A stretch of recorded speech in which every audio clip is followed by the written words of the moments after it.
Le groupement Unicancer fédère 19 centres de lutte contre le cancer en France. À l'approche de l'élection présidentielle, il propose un plan ambitieux destiné à améliorer la qualité des soins dans cette discipline. Son président, le professeur Jean-Yves Blais, et sa déléguée générale Sophie Beaupère nous expliquent les points essentiels de ce plan stratégique.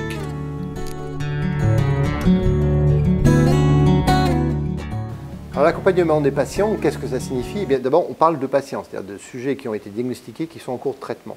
Et on va avoir plusieurs types de demandes de la part de patients qui étaient, il y a quelques années, quelques dizaines d'années, peut-être pas toujours honorés. Par exemple, d'être accompagnés au quotidien sur leur site de vie, sur leur lieu de vie, par une équipe qui puisse les aider à gérer le quotidien quand le quotidien est difficile, notamment pour affronter les effets secondaires. Et puis, on va pouvoir avoir également l'accompagnement après le traitement pour la gestion des complications éventuelles qui pourraient survenir des années après. Puis on va pouvoir accompagner le patient au moment où malheureusement la maladie arrive au bout de son évolution et on n'a plus de traitement, c'est les soins palliatifs. Les demandes sont remarquablement hétérogènes selon les patients, très différentes. Ce qui est important, c'est de pouvoir être adapté. Et là, on va avoir besoin des nouvelles ressources que sont les outils informatiques pour connecter le patient aux équipes soignantes, les hospitalisations à domicile, le lien avec la ville, que ce soit les infirmières de ville ou le médecin traitant, pour avoir cette approche d'accompagnement personnalisé qui va dans toutes les dimensions de la vie du patient parfois. Et des demandes parfois assez importantes en volume, puis d'autres qui ne souhaitent patients qui gèrent très bien ça avec leur famille.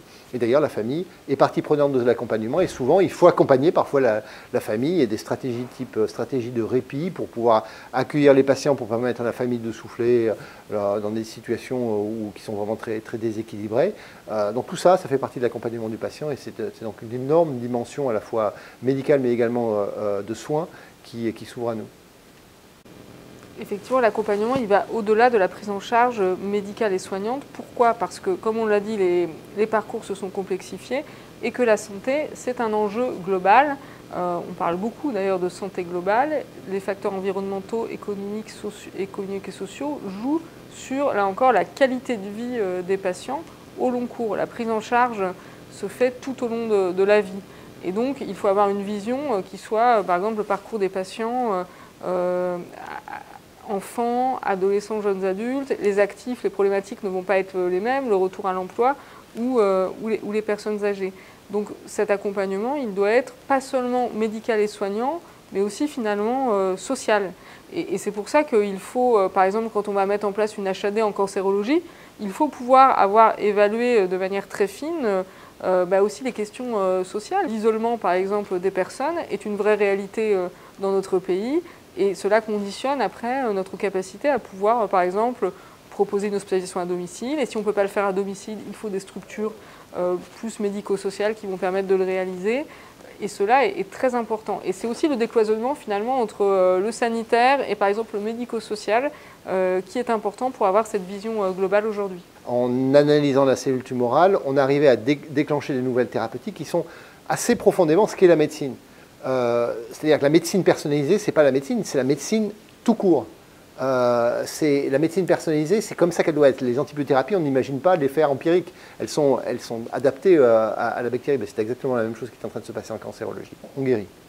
Et là, le taux de guérison est vraiment, pour certaines pathologies, assez remarquable, y compris pour des maladies qui étaient réputées à être à peu près incurables. Et ça, c'est quelque chose qui a transformé la vision. En fait, ça permet une confrontation transversale entre les spécialités. Je crois que beaucoup de cancérologues qui entrent dans cette discipline apprécient le fait d'apprendre dans le cancer du sein comment traiter le cancer du poumon ou réciproquement et à travailler sur des entités qui sont de plus en plus en train d'être fragmentées. Et dernier point, c'est une discipline où on a vu les premières étapes transformantes, mais beaucoup reste à faire encore. Donc, à tout point de vue, c'est une discipline qui est désormais enthousiasmante, transversale, en évolution rapide et sur lesquelles les perspectives sont vraiment très bonnes.